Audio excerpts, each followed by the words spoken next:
After we fired on the Yankee rascals at Fort Sumter, we've got to fight. There's no other way. Fight, that's right, fight.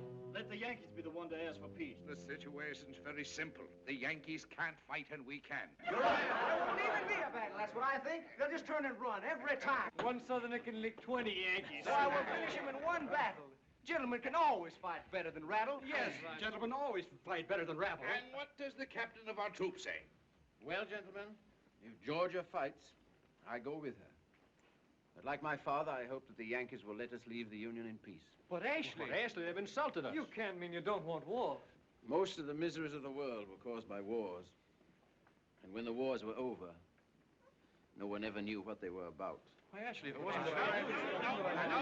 No, gentlemen. Mr. Butler's been up north, I hear. Don't you agree with us, Mr. Butler? I think it's hard winning a war with words, gentlemen. What do you mean, sir? I mean, Mr. Hamilton, there's not a cannon factory in the whole South. What difference does that make, sir, to a gentleman?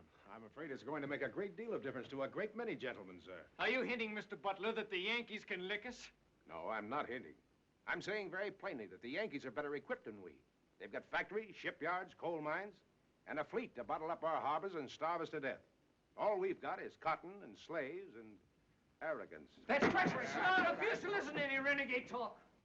I'm sorry if the truth offends you. Apologies aren't enough, sir.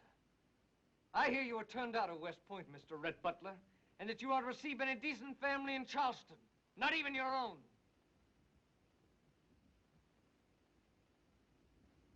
I apologize again for all my shortcomings. Mr. Wilkes, perhaps you won't mind if I walk about and look over your place.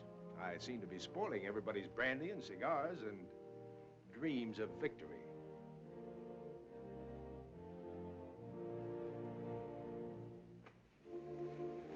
Well, that's just about what you could expect from somebody like Rhett Buttler.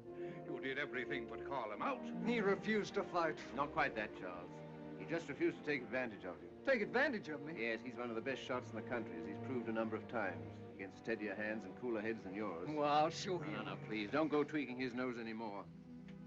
You may be needed for more important fighting, Charles. Now, if you'll excuse me, Mr. Butler's our guest. I think I'll just show him around. Here.